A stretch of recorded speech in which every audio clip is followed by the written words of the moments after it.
Hey guys, welcome to this episode of MSP Mindset. Super excited to have Paul Green live and in person with us. Live and in person as much as remote gets. And so a couple things we're going to talk about today. We're going to talk about marketing and growing your business, your MSP, getting out of that rut. And so if you want to know what marketing channels work, how do I prioritize with all the millions of things I can do? How do I hone in my message? How does branding play? What are the common misconceptions? And a whole bunch of things that I'm sure a lot of viewers will ask. Stay tuned. So a little bit about Paul. He is a marketing expert, MSP marketing expert, based in UK. He works with nearly 700 or over 700 MSPs worldwide. He's actually the host of the world's most popular podcast on MSP marketing. So just search Paul Green's MSP Marketing Podcast on your favorite platform. He helps MSPs improve marketing, generate more leads through his MSP Marketing Edge program. He's a former journalist and radio presenter, and then we might have to ask about the TV stint, and has been working with MSPs since 2016. So without further ado, Paul, thank you for being here. Thank you so much for having me on the show. I'm so excited. Absolutely. Well, let's kind of dig right into it. I wanted to kind of tee it off, and guys, for anybody that's live, please drop your questions and we'll get to as many as possible. We have some folks that wrote in ahead of time. But before I ask one of those questions, mine is just the broader one to get my mind thinking about it, because you're the marketing expert, you're the journalist and other things. And I guess my point is I come from an MSP background and you come from a little bit different. And it just seems like there's a million channels. There's a million things to do. And then you add AI and you add all the, the latest. So, just the basics, like as an MSP, where do I even wrap my head around? Where do I get started to just figure out where I am and what I might even do? I know that's not a specific, but I wanted to come to you with the hard questions. That is the hardest question. In fact, I'm not going to. I could spend the next hour just answering that question, because it is one of the most common questions, which is, where do I get started? What do I do? What do I not do? And I think I've been working with MSPs since 2016, and you're right, I'm not an MSP, I'm not a tech person, but I've been absorbed in this world for 7 years now, and I firmly believe as the years go by, my job is increasingly about reducing down the number of marketing tasks that you have to do and simplifying everything for MSPs. The average MSP I work with is somewhere between $250,000 turnover up to about 2 million turnover. Marketing is a distress activity in that they know they've got to do it. They know they know that they've got to do marketing to get new clients, and they desperately want the new clients. But there are those big questions of what do we do and where do we get started? Let me give you, because I could talk for so long about it. Let me give you this marketing strategy. And it's a very simple strategy in very simple words. It's nothing difficult to understand. But let me give you the marketing strategy that works the best for MSPs. Okay. And then that can then trigger off from there follow-up questions about which platform should we use, how should we do that, etc. So the basic concept of this strategy is to tackle the big marketing problems that MSPs have. The biggest problem you have is that the people that you're trying to sell to, so ordinary business owners and managers, they don't know what they don't know about technology. So if you just sell co-managed services, so you're selling to other IT people, that's easy because it's two people who have the same knowledge having a technical conversation. But for most MSPs, that's not who you're selling to. You're selling to business owners, business managers, dentists, CPAs, lawyers, manufacturers. And they think they understand technology because they've got one of these, but actually a mobile phone, but actually they don't at all. And you'll know this as an MSP, ask your clients to explain what malware is. Ask them to explain what the cloud is in a sentence that makes sense to a 12-year-old. They can't do it. They'd have to go to ChatGPT to do it. So because of that, you've got people who are not making cognitive decisions about which MSP to choose. So they think they're making a cognitive decision, but the reality is when we're buying something that we don't understand, we don't do it with our brain. We pass the buying decision down to our heart. And so they're not picking you. You could be the best MSP in the world at a technical level, but they don't know that and they have no way of judging it. I work with 700 MSPs and I couldn't rank for you what order they are in technical competence. I have no idea. Even I, of 7 years of working with these people, with some of them, I don't know the right questions to ask because I'm not a tech person. So in this instance, you delegate the decision from your brain down to your heart.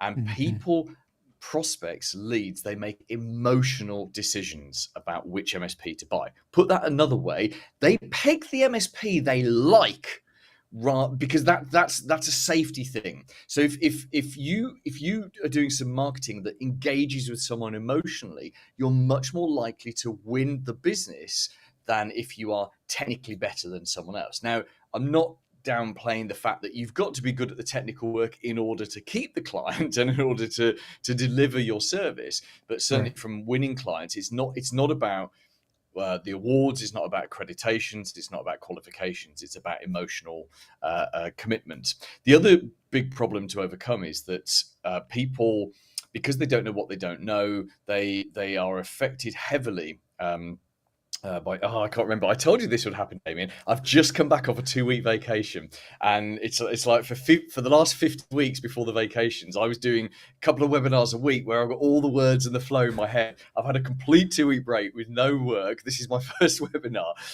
back. What's the word I'm looking for? Inertia loyalty. That's what I'm looking for. So people who don't understand something that they have to buy, which is managed services, they're massively affected by something called inertia loyalty. Inertia loyalty is where it feels easier to stay where you are, even if you dislike your supplier, than it is to move over to a new supplier. It's why I've had the same bank for 35 years. So at the age of 14, I've given my age away now. At the age of 14, I got a bank account with a bank here in the UK called Lloyds. They hooked me in at 14, and I have other bank accounts with other banks, but my primary banking is still with Lloyds. And I don't particularly like Lloyds, but and actually it is easy to switch bank accounts. But it seems easier to stay with them than risk, all those things that are set up on my account and all of the other things. And it's exactly the same with your CPA. It's often the same with your lawyer. It's definitely the same with your MSP. So what this means is that you've got a tiny window of opportunity every 5 to 7 years. Someone will stay with an MSP that they don't really like, that their relationship is degrading with. They will stay with them for just one more contract, one more contract, one more contract. In fact, this inertia loyalty is a bit of a double-edged sword, because while it's stopping you from winning new clients, it is also keeping some of your existing clients with you.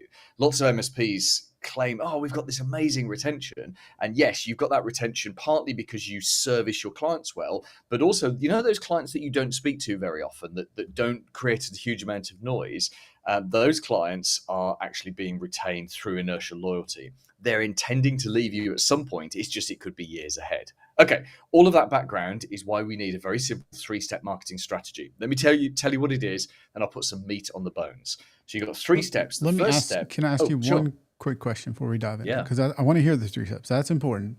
Just somebody trying to dissect this one piece at a time, though. Inertia, loyalty. I don't make sure I don't screw that up. Is that all right? Inertia, loyalty. Is that also similar to the devil you know? Yeah, it's exactly the same thing. Right. Yeah. Okay. Better the devil you know. So you've got to imagine you're a dentist.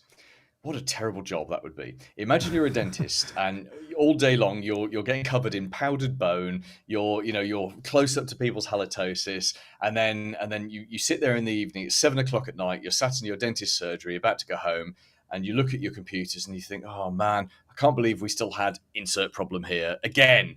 Oh, it's such a pain. And our IT people are such a pain. They don't answer things were different years ago when we signed up, but nowadays we never get to speak to Jim. We never know who it is that's answering the phone. It seems to take so long for them to answer. We have to then press 1 and press 2. And, it just seems they never seem to get back to us. It's people's perception of problems. Often the reason people become unhappy is nothing to do with what's actually happening. It could be that in the background, you've offered them huge amounts of extra cybersecurity protection. You've got huge numbers of staff. You're doing more proactive work. They don't see all of that. They go on the perception of how things are. So he's sitting there and he's saying, "Oh, do you know what? It's time to go for someone else." And then by the time he's thought it over for a couple of days, he thinks, "Oh, but do you know what? It's such the thought of having to get 3 quotes and having to have people come in, and I'd rather be drilling teeth. Do you know what? I'll just sign one more contract. We'll do one more year with these people." And it's exactly that. It's better the devil you know. Yeah, the one more contract piece. Well, that, and it's just, you said it. It's like, I don't know why we have to get 3 quotes. And I think the more uncomfortable, the more you feel like you have to, because then you at least maybe feel like you're not getting ripped off, right? Because if one of them is 10,000 and one's 3,000 and one's 2,000, you're probably getting something a little odd with that $10,000 one. But the reality is we don't know, right? So when you don't know, it feels like you're more likely to get 3 quotes and just maybe arbitrarily pick the middle one or something, because I don't really understand. That's what people do. That's exactly it. In fact, they'll pick the middle one is what drives, and this is a slightly off topic, but from a pricing point of view, doing something called 3-tier pricing, or good, better, best, is a very smart move. Some MSPs love it, some hate it. It doesn't really matter. If you love it, go for it. If you don't love it, don't worry about it. But the psychological fundamentals of 3-tier of good, better, best is that most people, not all, but many of them pick the middle package because they've got something worse and something better to compare it against. And it's exactly the same, Damien, as you just said. You get 3 quotes, 2,000, 4,000, 6,000. We'll go for the 4,000. This is actually another marketing challenge that MSPs have, is that people are comparing apples to bananas. They're not comparing apples to apples. So you go out and you're bundling a price in, but you're not including 365. You're not including any kind of advanced level of cyber security protection. I've put 365 in. In fact, I've put premium in. I've got advanced cybersecurity. I've got dark web monitoring. I've got exclaimer email signatures. I've got everything in there. So my price per head is like $100 more than your price per head. But the average business owner doesn't get that. They look at them and they think, well, it's everything we need, isn't it? And these are another one of the problems you overcome. So let's go back to that strategy, 3-step marketing strategy. Please. First step is you build multiple audiences of people to listen to your marketing. Second step is you then build a relationship with them. And then the third step is you commercialize that relationship. So back up to that first step, you build multiple audiences. When I say multiple audiences, for most MSPs, I mean 2 audiences. I mean your LinkedIn connections and your email database. Those are the 2 audiences that are most likely to be useful to you.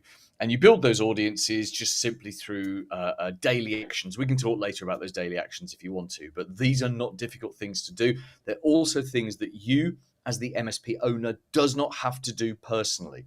You do it once or twice, and then you brief someone else, a member of your team, or a virtual assistant to do it for you. You don't need a marketing agency or a company. These are very low-level tasks. Building LinkedIn connections, very low-level task. Once someone's been briefed of who you want to be connected to.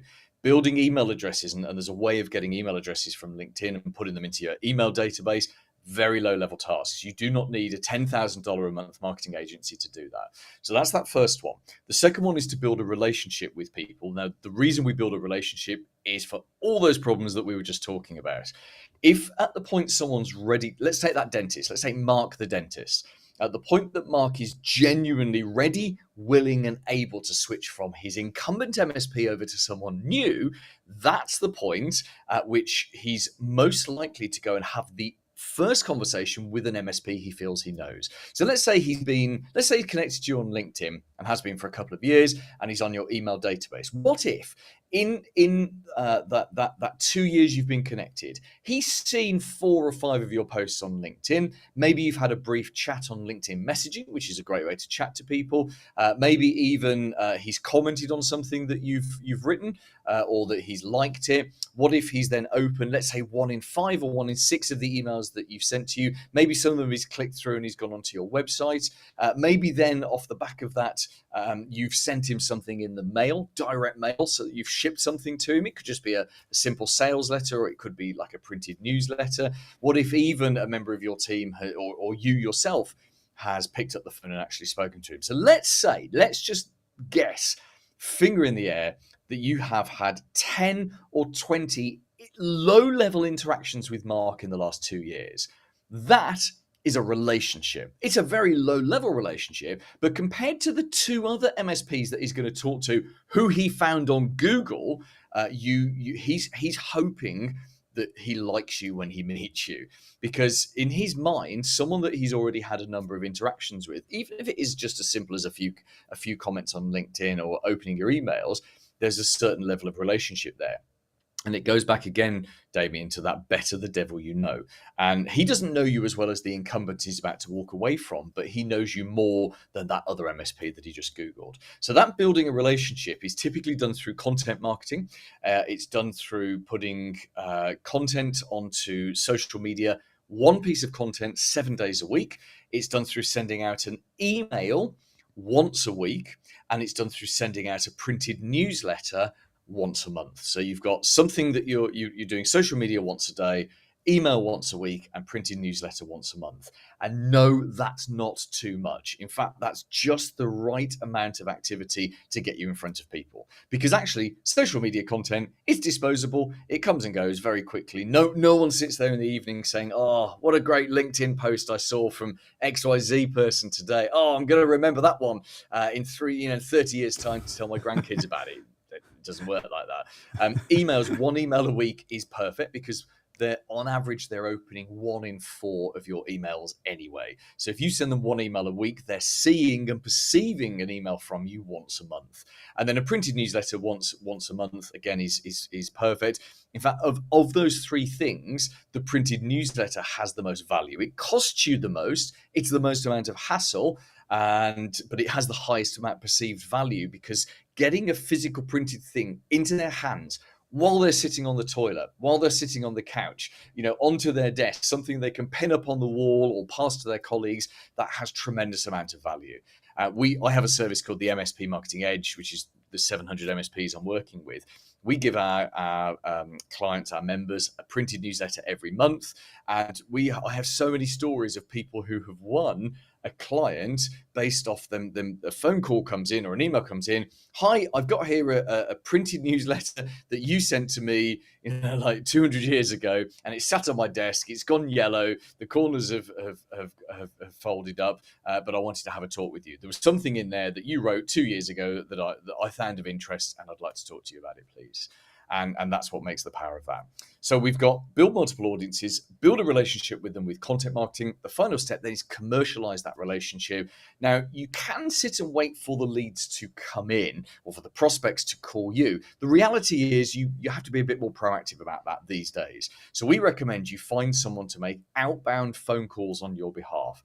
Not cold calls, can I interrupt you not right selling calls. there? Yeah, of course. Yeah. Just right, because those are some gold there nuggets. So a couple things came through on the comments, guys. If you want to drop any more, if you're listening to it later, and then you were just, I think, addressing one that we had. Paul Coffey said before before this, he wrote in and said, what works and what cadence. So you're starting, because he was like, email, print, what do I do? Social, so you're breaking that down, the cadence, right? You're talking about daily for social, weekly for email, monthly for print. Even a non-marketing savvy can remember that, like me. Yep. And that's really cool. I want to break down some of the stuff though and take a few comments. One is Lauren is saying, Paul, how much interaction or open rate should I expect from these emails? And then, of course, how do I increase that rate? So I'd love to hear your thoughts on that, right? I know we all live in a different world, but you work with a lot of MSPs. I'm kind of curious what you're seeing there. Yeah, absolutely. It's a really good question, Lauren, and I'm going to give you 2 answers. The first is the answer I really want to give, and the second is the answer you want to hear. So if we were working together, Lauren, and this was because I do live calls every 2 weeks with my members, and you asked that question, the answer I would give is, it doesn't bloody matter. Forget it. Don't worry about your open rates. You're getting in front of people. They're opening some of them. Move on to the next step, make outbound phone calls, which is what we're going to come back to in a second. And the reason I would give that answer, and so that's the answer I want to give, is it's so easy to get obsessed with stats open rates. How do I've got 23.8% of people open my email, which is 1.8% down from last week. And I nearly swore in my head then. You know how you work ahead in your head about 3 seconds? It Yeah, doesn't matter. So that's right. if you're the marketing manager of like Coca-Cola, Pepsi, Mars, right? That's when that kind of stuff matters, because you get hired or fired. You get your bonus off that kind of stuff. But we're talking here about MSPs who the most MSPs, when I start working with them, do you know? Let me ask you this question, Damien. What do you think the when I start working with someone and they've got, if they've got a CRM, like a customer relationship manager, like MailChimp or MailerLite or ActiveCampaign. I say if, because half of the MSPs I start working with don't have one. If they've Right. got one, how big do you think the average database is when I start working with someone? Just to put in context here, how much marketing someone's doing. Maybe 500. Down. Down. Okay. Let me ask you this. What's the size? What's an average size, like head count of employees? For MSP, Yeah. let's say three to five. 3 to 5. Yeah. Yeah. I don't know. I'm guessing at this point below 500, but I guess less than that. What is it? What is it? 80. Half of that? 250? 80. 80. So Wow. we did something. We did something. It was last year where we, because when we start work with a new member, um, even though our service is very, very low cost, it's very high value. And one of the ways we do that is we're very good at gathering information about our members and putting it together and looking for similarities and opportunities. So we interview all of our new members, often without them realizing it. So if we have a customer service interaction early on, we'll just ask a few open questions. Hey, how did you guys find out about us? Tell us about your business, all of these kind of things. And we're very good at putting this information together and extrapolating things. And we did an exercise, and that was based off, I think it was about 40, 50 new MSPs we started working with who had a CRM, and we added it all up and averaged it out, and it was about 80. So anyway, where I was going with that was, if you're the marketing director of Coca-Cola and you've got 3.6 billion people in your database, then a 1% decrease in open rate matters. If you've got 80 people in your CRM, it doesn't matter. So Right. there are other things to worry about. So that's the Yeah. answer I want to give, Lauren. Let me give you the answer you want to hear, which is anything over, for open rates, anything over 20% open rate, big thumbs up. Really, really good. My business's average is 32% open rate. And that's for our prospects. So for our clients, our open rate is like 70%, which is great. For our prospects, it's the last time I checked, which was few months ago, it's about 32%. But you would expect that because I'm a marketer. That's what I do for a living. The things that affects your open rate are the two things that affect your open rate the most is, number one, the name of the person that sent it to them, and number two, what's in the subject line. So if I regularly email you, there are many other factors, but those are the two most important. If I regularly email you as Paul Green, and I do, my emails to my prospects go out from Paul Green, because it's better to come from a person than from a company. And if I suddenly change that to MSP Marketing Edge, so it's the same email address, it's the deliverability is the same, but you're used to, without realizing it, you're used to seeing Paul Green. You know that name very vaguely, very low relationship. You click on that email and you open it, and then suddenly I change it to a company name. My open rate will drop down. It will instantly drop down. I'm not going to do that experiment because I just know I've done it in the past. The open rate will drop down, and it's the same for you. So they build up a relationship with you. The other thing is the subject line.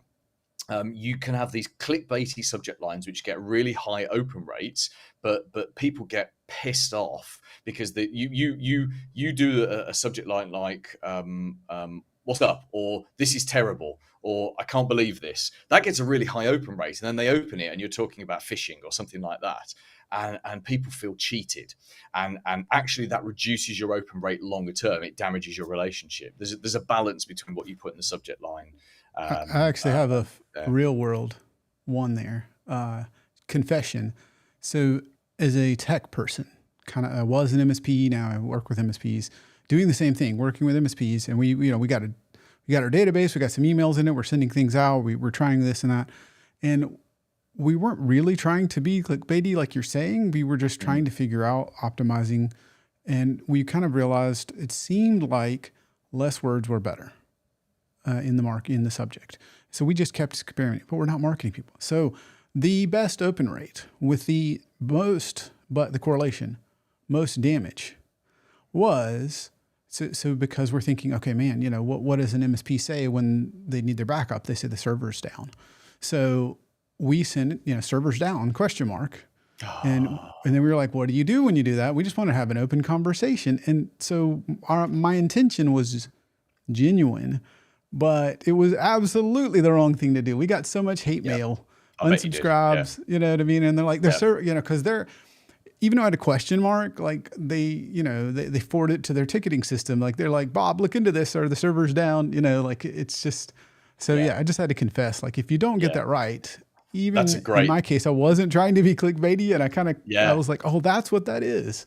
I'm stealing that story for future webinars. I will anonymize it, but that's a great story. I'll give you another example. Vimeo, the video hosting people. So we're a client. We're on like their top tier plan because we use it to host all of our member videos. We have thousands of videos in there. And today I got an email from them, and the subject line was, your upload is pending. And I looked at it and my heart sank. I'm like, oh, for God's sake, what? And because I don't upload the videos, I have a team. The team do all that kind of stuff. But I'm the account holder. So I see this thing. It says your upload is pending, and I'm like, oh, great. Which of our videos hasn't? Because on a Thursday we deliver all our content weekly to our members, and it's delivered on a Thursday morning. And for me to get an email like that, I'm thinking, have we messed up? Have we screwed something up that my team didn't pick up? And I opened it, and it was them trying to get me to download the Vimeo application rather than use the browser.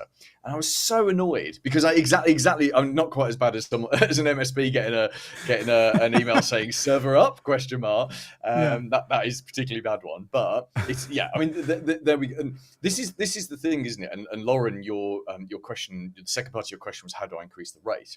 Actually, let's step back and look at the bigger picture here. I get similar questions about what's a good number of engagements on social media posts? Doesn't matter. How many likes should I get? Doesn't matter. Actually, it's a how long is a piece of a string question. One of my MSPs I started working with about 4 or 5 months ago said to me, I post your content, Paul, on LinkedIn, and I get nothing, no likes, no engagement, nothing. And I said, okay, well, look, there's a number of reasons why for that. Let's work it through. Number one, how many connections have you got? And the answer was like 7. So I'm right. So seven people are seeing your content. Versus, I'm connected to like 8,000 MSP. So I could post a picture of a chicken and I'll get some response from someone. Because all marketing to a certain extent is a numbers game as well as the other things. So the bigger picture is we don't care about engagement, we don't care about likes, we don't care about shares. What we care about is getting a new client. That's the most important thing. That's the bigger picture thing. And you're big enough to realize, Damien, that you did damage to relationships with that email, and you've probably fixed it since because you know not to go and repeat it. But that's the bigger picture, right? Is unsubscriptions, people getting annoyed, hitting you back. The bigger picture is, we made a mistake. It was a genuine, honest mistake. We won't do that again.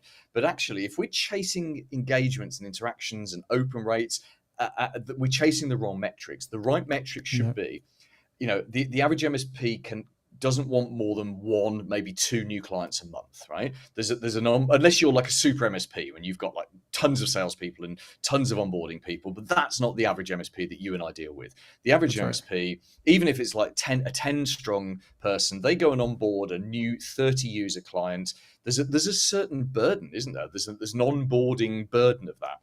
And I've seen MSPs onboard client after client after client, and they get to a point where they're like, okay, we need to stop. We need to take a break. We've got projects piling up. We've got vacations that need to be, people have been putting off. We need to stop onboarding new clients. It's actually quite cool to be in a position like that. So your average MSP doesn't want tons of new clients. They want 1 new client a month of whatever is their minimum user base. And to get that, they probably need to talk to 2 good prospects. And that's the reality, is it? To do those 2 good prospects, they may need to do 4 introductory Zoom calls. And that, to me, that's the measure we should be looking at. That final step of the strategy, I just want to finish it off so it's not an unfinished thing by the time we get to the end of our hour together. We said, we said it was to commercialize the relationship, and that's done through making outbound phone calls, not cold calls, not sales calls. You find a back to work mum who's great on the phone, who loves being on the phone, who's pleasant to deal Mm. with, and it is I'm being positively sexist. I've employed dozens and dozens of telephone people over the years, and men do not do this anywhere near as well as women do, because it's a relationship building game. She can work from home around the kids at school on your VoIP system, and she's phoning your LinkedIn connections and your email database on your behalf. And she doesn't need to know about your company. She doesn't need to know about technology, because it's a 5-minute relationship building call. Is that Richard? Oh, hi, it's Donna calling from XYZ Computers. And I won't go into a script, because we don't recommend these calls are scripted. The second you start scripting it, you're turning her into a robot. But someone who's naturally warm and open can have a conversation. Hey, tell me about your business. Tell me about your technology. There is a killer question to ask, which uncovers opportunities.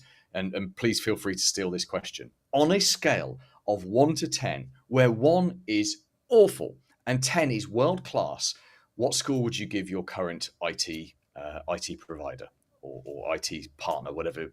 We misuse the word partner in the channel far too much. In the real world, a partner is a much different thing. But what score would you give to your IT provider? And if they answer 8 or 9 or 10, move on. Yeah. Call them back in a year's time, but they're happy. That's what you want your clients. That's the score you want your clients to give you. If they answer 7 or below, there's an opportunity. If it's 5 or below, there's an urgent opportunity. It means they're deeply unhappy, and it could be a short-term unhappiness. Their MSP screwed up today, or it could be a longer term. Like we were saying about Mark the dentist, is getting increasingly unhappy each contract, and eventually he will switch. So her job, Donna's job, your phone person, is to uncover those people who are nearly ready, willing, and able to have a conversation. And then she books them a 15-minute Zoom with you. Just 15 minutes. Yes, Zoom, not Teams. The rest of the world hates Teams. It's only MSPs that love Teams. And people who are not on Teams, if you use Teams every day, it's fine. But for people who don't use Teams every day, jumping on a Teams call is 50 times harder than jumping on a Zoom call. And we don't want the tech to get in the way of the selling, right? So just Right. suck up Zoom just for this one. So she books a 15-minute Zoom at a point that's convenient for you and convenient for them. And on that call, that's where you start the sales process. And of course, that 15-minute Zoom with the right kind of people becomes a 30-minute Zoom. So they're happy to commit to 15 minutes. They think they'll do 5 minutes. And actually, they get 25, 30 minutes in and they're like, oh my God, I've got to move on to my next appointment. But actually, it's you as the MSP, the salesperson, it's your job to then book a proper sales meeting off the back of that. And that's what we want to deliver. That's the big picture. If we can deliver a couple of those a week, couple of 15. How delighted would you be as an MSP owner if you had 2 15-minute Zooms every week with a new prospect? That would be You would be gold. delighted. That would solve all of your marketing problems. Right. And that 3-step marketing strategy will deliver that. You've got to put in the work. This isn't a silver bullet. 10 minutes a day is not. That's not real. What makes this different is this is a system, right? So I see lots of people bandying marketing campaigns around. How all the big vendors just plow marketing content. Every single portal you're in now, everyone's dumping, hey, we've done another 20,000 marketing campaigns for you. Here's another 6,000 social media posts. There's nothing wrong with these things. Marketing campaigns are good. My experience working with MSPs on their marketing for 7 years now is that what MSPs don't need are one-off marketing campaigns, because one-off of anything is something you do now, and then you intend to do another one, but before you realize it, it's Easter 2024, and you haven't done any more marketing because you were intending to do a campaign. So let's not implement one-off marketing campaigns. Let's implement a marketing system, like we were talking earlier, where you systemize other people posting social media on your behalf every single day of the week. You systemize someone else on your behalf sending out an educational email once a week, and you systemize someone else sending out a printed newsletter once a month. That is a system. And then you add into that system, we're adding to our audiences, we're building our LinkedIn connections and our email addresses. We've got that systemized content in the middle, and we've got a system where even if it's just 2 to 3 hours a day, 2 to 3 days a week, someone is making outbound phone calls on your behalf. Now, you set up just that system alone, and that's the crux of what we call the weekly marketing system at the MSP Marketing Edge. You set up that alone, and that is better marketing than 80% of other MSPs. I kid you not. Yeah. There are not that many MSPs that have, and that's the basics. There's nothing clever in that. There's nothing sophisticated. There are, if you're a $5 million turnover business, there are many other things that you should have in place. But the average MSP that I speak to, they're not even doing those basics. So if you can get that Yep. weekly marketing system in place, that's just so cool. So you said system a lot. You talked about that it's a system, right? Don't do one off, make it a system and process. And that reminded me of kind of, we were talking about what you do and what we do kind of backstage before this. And then you mentioned you had an interesting story about an issue with backup or DRs. Would you mind sharing that with the... Are you determined to destroy my reputation? So I said I'm not a tech person. Yeah. I enjoy, I love technology. Before I did this, go back a step. So I was a journalist when I was a teenager, newspaper reporter. And then in my very early 20s, got into radio. I did 10 years in radio. I loved radio until the point it got boring. And at 30 something, early 30s, I got out and I started a business. And I started a public relations business, wasn't very good at that. General marketing business. Then I discovered niches and the power of niching. And I eventually was working with veterinarians, dentists, and optometrists. Dentists are horrible people, by the way. I'm sorry if you serve dentists. Veterinarians I loved them so much, and the opticians are somewhere in the middle. And we built that business up and we sold it. And there was that was a good sale. It was one of those, when you free yourself of all debt, including your house. It was one of those kind of sales. So it was a good sale. But one of the caveats of the sale was I couldn't work with those niches for 5 years, which is ridiculous. That's a massive thing. However, it made me go off and look for other verticals, other niches. And I'd worked with some IT people before, and I'm like, IT, I quite liked IT. And that's how I ended up working with MSPs. And I feel like I found my place. I'm not going anywhere. I'm going to do another 10 years here until I'm old and crusty and have to retire. But when I had that company, that was more of a general marketing company. So we would build people's websites and do marketing campaigns and stuff for them. And at one point we had, I think it was around about 80 to 100 websites that we were hosting. So we built these. They were all WordPress websites. I had 2 website developers full time. And the reason I mentioned I'm not a tech is that there was a thing in that business about don't let Paul touch anything technical. So if ever someone would say, it's like when you go into your business. I had 15 staff in that business. I would go in and someone would say, my computer's a bit slow. And rather than ringing our tech support people, I'd say, let me have a look. And inevitably, 20 minutes later, their computer wouldn't work anymore. And I bricked so many machines just because I was stupid. The stupidest thing I did was, and this is the backup story, Sunday night, 11 p.m. And I can't remember what I was supposed to do. So this will be about 2014. And I'd had a few beers, not lots, but when you've had like let's say 2 beers, you're at that dangerous 3rd beer point where I'd had a couple of beers. So my confidence levels are higher than they should be. And my abilities are higher than they actually were in my head. And I logged on to our web hosting server. And I can't remember what I was supposed to do. I thought, just to do a little cleanup job. Cut a long story short, I went to the root of the web server and I deleted all of the websites. So these are our clients' websites, 80, let's say 100 websites.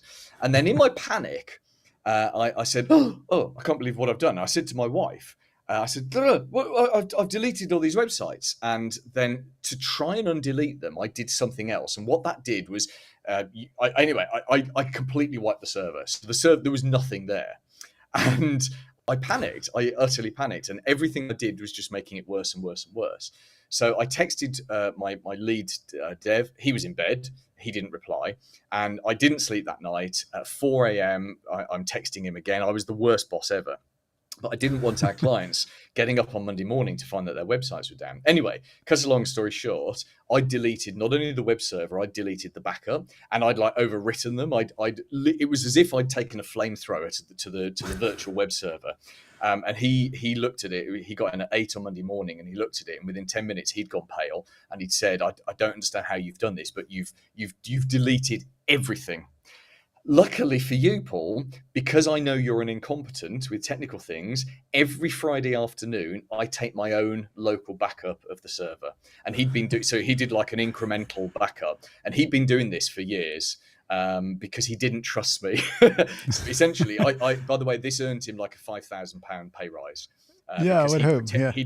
it protected the business against the idiot that was running it. And from that day forward, I didn't try and do anything technical. But we would have lost. I mean, this was like a $1.3 million business. We would have gone bust. There's no other way of putting it. He literally saved my life. Hence, I think that £5,000 a year, £5,000 a year was he was well deserved. But yeah, there we go. Thank you for sharing that horror story. I don't think I've ever shared that before, so delete that from the recording, because that's my credibility completely gone there.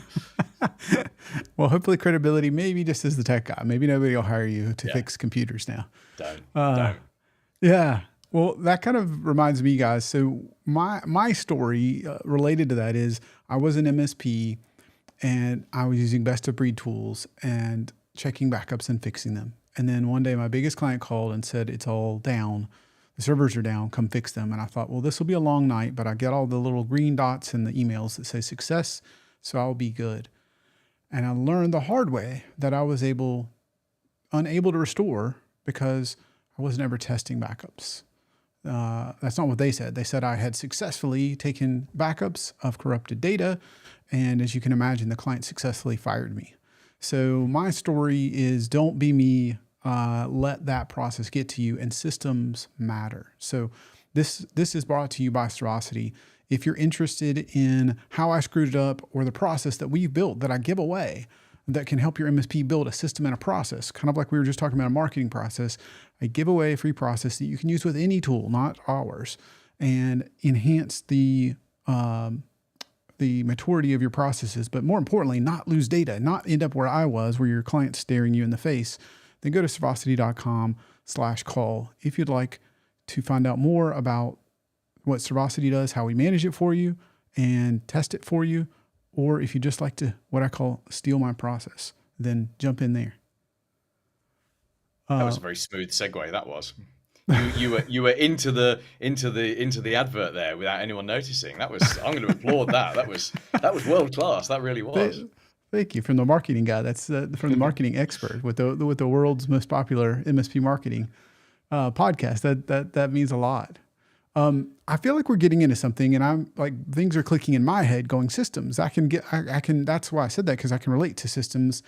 I didn't have a system for testing, and that's where things went awry. I'd never tested the backups. And like you said, you didn't want to maybe talk about that, but the average MSP I talk to says, hey, I don't have a system either.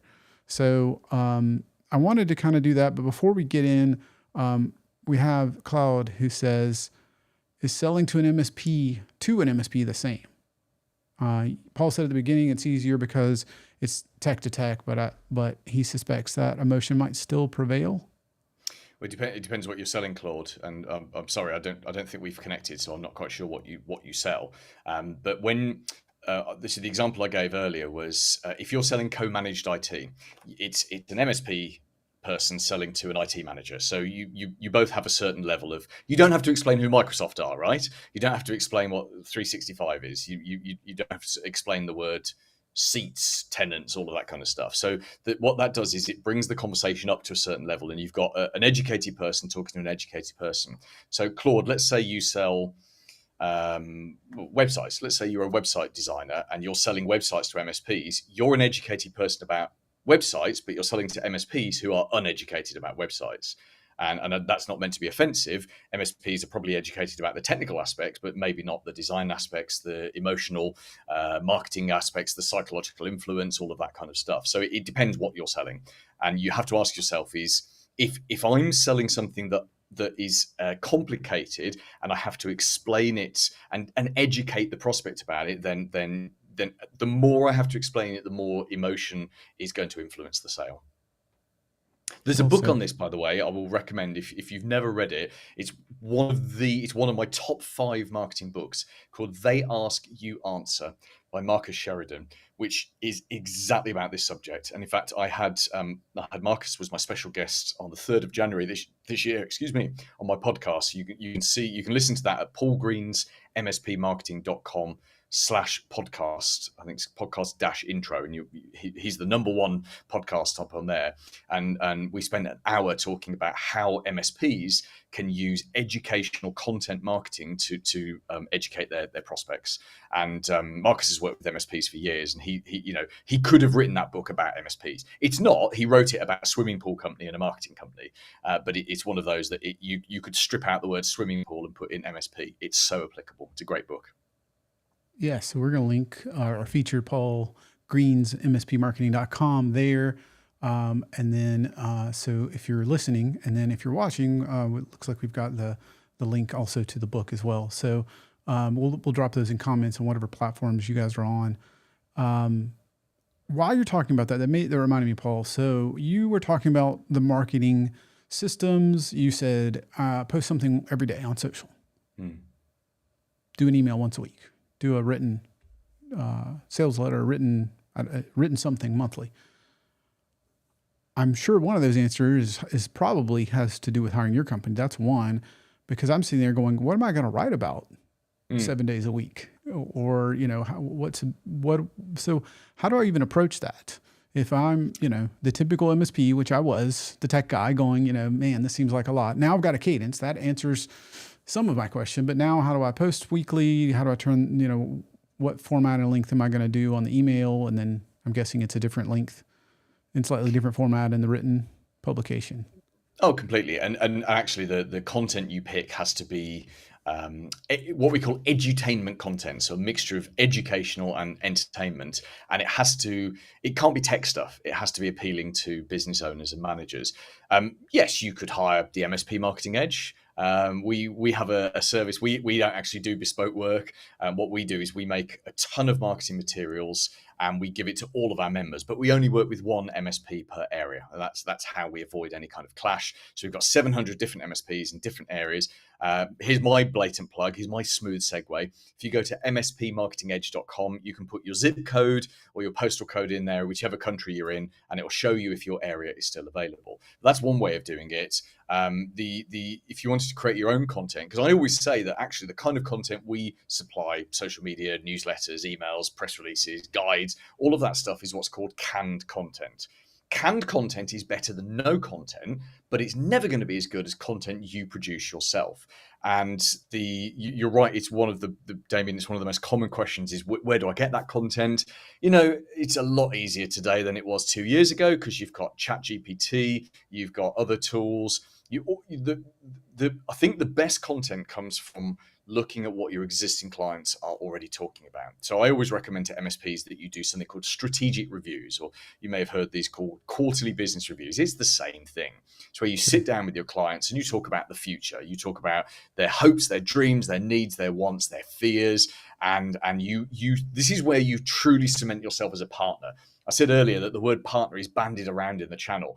So I think a lot of big vendors have confused the word client with partner. You're not someone's partner until you have a deep, until you got a deep symbiotic relationship and you genuinely could not continue your business without each other. And just because you've bought from insert big company name here, it doesn't mean you're their partner. You're just a client. In fact, how many times have you seen, and let's not name names here, but how many times have you seen on various forums people moaning about a certain big name company who call all of their MSP clients partners? They're not partners. It's a distressed relationship for many MSPs. Anyway, right.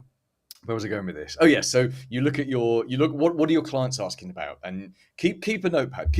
I have a little notepad I carry with me everywhere, and anytime an MSP talks to me about something, I think, I've heard that 3 or 4 times before. I write it in here. It becomes a piece of content for my marketing. You can do exactly the same for yours. So if you sit with business owners and they're saying, we'd love to do this, but we're scared of XYZ.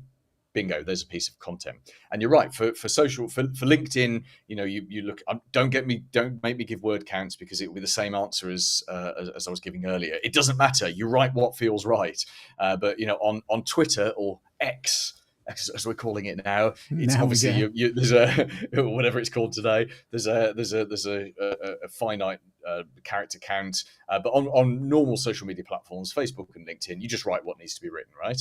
On a printed newsletter, you'd have 5, 6, 7, 8 shorter pieces of content, because the longer it goes on a printed newsletter, the less likely they're to read it. Emails, you were kind of right earlier when you said about shorter is better. Brevity is actually the word rather than short. So if your emails are long and wordy can work if you are an amazing copywriter, which most MSPs are not. So right. if you're going to write your own content, just keep it brevity. Write the email, put it into ChatGPT, and say, hey, can you remove, what would you say? It's all about the prompt, isn't it? Can you rewrite this into a third of the content?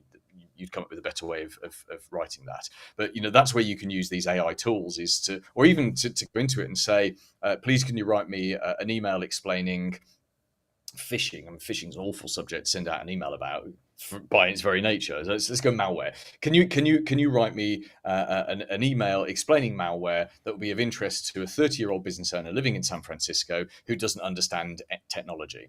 Now, ChatGPT is only going to go 80% of the way, and I can't. I think it's going to be years before we get fully formed content out of predictive AI.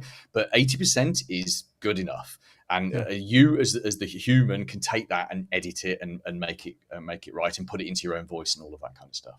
So your own content is always going to be better than canned content. But the reason why so many MSPs rely on canned content from us and all of our competitors and all the other places out there is because that's better than nothing. And if you're going to run a system, you need to have gasoline to put into that system on a regular basis. Okay. So without getting the word counts, I just want to see if I understand. So, I mean, is pretty short on social? 1, 2, 3 paragraphs, nothing too long. I know you're not limiting me, but I don't have to write 2 pages for a social post, right? No, you don't have to. It depends. If you're, if I was writing about, what would I write about today? What have I just written about today? I've just done a LinkedIn newsletter today about a book I read on my vacation last week called Buy Back Your Time, which is an amazing book, by the way. It's gone straight into my top 20. I have a special bookshelf in my bedroom, which is a bit sad place to keep business books, but it's gone straight onto my special shelf. And just go and listen to the book on Audible, or go and buy it. It's about freeing yourself from the minutiae of your business, and the book explains it better than I do. Dan Martell, that's the one. It's a great book. I know the link for this will appear in the chat in a second, thanks to one of your fantastic colleagues. So I did a LinkedIn newsletter today. It's the shortest LinkedIn newsletter I've done. It was basically, the headline was something like, read this book and your children will love you more, or something like that. And I said, look, I've just been on vacation. I read this book. It's amazing. You should listen to it. That's it. And it was a 5-minute job. I didn't have a huge amount of time today. It suited very much. And then there are other days I've done like 1,500 words or 2,000 words or whatsoever. It depends. I think it depends. The hardest thing as a writer, and I've never really been a writer for hire. I've been a journalist and then I've run my own company, but I employ a lot of writers. And the hardest thing for a writer is when someone says, hey, can you write me 500 words on biscuits? And it's like having that word count is unnatural, right? So if you're a biscuit fan and you spend your days hunting down the world's best biscuits, you could write 50,000 words on it, yeah? It's like listening to me talking about marketing. We could do this for hours, right? You're asking good questions. You're a good listener. You're giving me space to talk, right? I literally could do this for hours because I love my subject and I'm passionate about my subject. But if you ask me to start talking about, I don't know. Biscuits. What biscuits? I don't care about biscuits, right? Biscuits don't even mean the same thing to you as they do to me. There's a cultural difference between the UK and the US about biscuits. I've been to Popeye's Chicken and Biscuits in the US, and it was a scone. It's not a biscuit. Disappointed. It's a scone. Yeah, it's a scone, and then you put gravy on top of it. You don't put gravy on a scone. You put jam and butter on a scone. Anyway, so you get the idea. So I don't care. So for me to write 500 words about biscuits is actually really hard and therefore unnatural. And Mm-hmm. that's why I don't want to talk about word counts. It's an irrelevant measure. I know why people ask the question, because they're looking for guidance. So the guidance is write about something that interests you, right? And when you've written and you think I've got nothing more to say, stop writing. In fact, if anything, less is more. That you can take that as a general principle of all marketing. Less is more. So it just, and I'm doing it now. I'm adding words for the sake of adding words. So I'm going to stop, because less is more. Well done. Well done on the segment there. So then if I'm trying to put this together, does it need to be unique all 7 days, and then unique weekly email, and then unique print? Am I somehow combining those? Is my weekly turning into my email, or a subset of it, and my Yeah. my emails are turning into my print? Yeah, you got it. Repurpose content. Always repurpose content. So you can take your 7 social media subjects, and that thing you wrote on Wednesday, you really liked that, so you expand that into your email, and then that email is rewritten to go into your printed newsletter. So the printed newsletter is made up of all the other posts. One person in a million will notice, and 0 people in a million will actually care. It doesn't matter. Everyone everywhere repurposes content. Everyone. This entire interview is repurposed content, right? So there's nothing I've said today that's original, apart from admitting that I nearly destroyed a business that ultimately paid off my mortgage when I sold it by deleting a web server. That's the only original thing I've said today. Everything else is versions of things I've written or said a 1,000 times before. And that doesn't make it any less valuable. In fact, if anything, that makes it more valuable, because it's had time to settle and be formed into simpler sentences in my head. And it's exactly the same with your content. So yeah, great marketers repurpose content. Okay. And I want to call out one thing that I think is strange, right? I thought marketing was one group. There's one faction, and sales is another, and sales uses the phone, and marketing sends out email and social and print. But then, you said, like, you need to get Donna to make these calls, Yep. which makes perfect sense. But aren't you like didn't they teach you better in marketing school? Like, you can't say that. Like, Well, why, I didn't. First why of is all, I that so didn't go. key? Yeah, I didn't go to marketing school. All of my marketing is self-taught through trial and error. And that's a really important point. Maybe that's That's why. maybe that's why. So I agree. Selling to me is when you're in the room and Uh-huh. and you're doing it. And I work with alongside people like Brian Gillette of I think it's called Feel Good Clothes. He's awesome. He's about 12. He's so young, but he has so much energy about sales. And we talk. We come at the same subject from different sides. But when I'm working with MSPs, I like to take them up to the close, because most MSPs don't. They're good at sales by virtue of being a business owner, but they could always improve. And also, you can use marketing to improve your sales. So, for example, there's a concept called persuasion, which is where what happens before affects what happens after. Let me give you a very quick example. If I'm going to sit in a room and try and sell you my stuff, I'm going to send you a printed case study or a YouTube testimonial video before, and find a way to insist that you watch that or that you read it before we have the sales meeting, because I know that that's going to increase my overall conversion rate. I will probably send you something called an impact box, which you may also have heard described as a shock and awe box. It's a box with case studies, some printed materials about my business, some candy, some merch, all nicely wrapped up, because that's going to make you feel better about my business. And as we know, it's all about how you feel and not what you think. So that persuasion, and that's a marketing thing, but it makes the sales results better. So yes, there is a lot of hardcore sales stuff around, and people like Brian are certainly worth listening to. You should get him on the show, actually. But he's, there is that point where marketing and sales, they work together. And actually, the best performing businesses at sales have the marketing people and the salespeople working together. Yeah. No infighting. Yeah. Yeah, So completely. it seems like a lot of MSPs struggle with that. They struggle with, I don't have the time. I'm not going to make calls. And so, like, maybe sending out 1,000 or however many they have, or 50 pieces of mail or some email, maybe they get to that. But what's your advice for how do I go from, I can sell and tell them I'm good at technology in front of them, but if I'm the typical, like I was, MSP that rather look at their shoes in a social situation, then how do I figure out how to get this Donna in the calls and what that looks like. Because when I started doing that, I didn't know a good Donna from a bad Donna Yeah. and how to get somebody to make those calls for me. A good Donna from a bad Donna from a mad Donna. There you go. You missed an opportunity there. I did. This is a big answer. Actually, it's a big question, and the short answer is you first of all, okay. First of all, you stack the odds in your favor by hiring someone kind of in your network. So you find an important female in your life. Could be your wife, could be your girlfriend, could be your sister, could be an employee, could be the wife of an employee, and you get them to put something on Instagram or Facebook saying, "Hey, this person I know is looking for a back to work mom to work 2 to 3 hours a day, 2 to 3 days a week, working from home, making outbound phone calls. They're not sales calls. They're not high pressure. It's not the Wolf of Wall Street. It's just phoning people on a database just to see how happy they are with their IT supplier, right? And so, or I'll tell you the other thing you do is you go out to the local schools and you go to their like the parent teacher community charity thing, and you say to them, "Hey, could you publicize this?" Because if you put that job on Monster, you'll get 3,000 applicants, all of whom are basket cases, and half of whom don't even speak the language you want them to speak, right?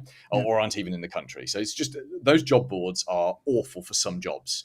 And this job is that one. So you find, if you can find someone who's a friend of a friend, already you've taken out 80% of the nut jobs. And your technician's wife wouldn't recommend her friend for the job if her friend was nuts, because there's a certain social risk in doing that, right? So that's the first thing. Second thing is interview them over the phone. Don't interview them over Zoom, right? So if someone's job is to phone people and you do a Zoom with them, you're adding in, like we're on video now, so you can see me, right? And you can see my hands moving and all of this kind of stuff. So if we were just on the phone, I would actually be doing a lot more work on how because I'm a former radio presenter, so I know how to use my voice.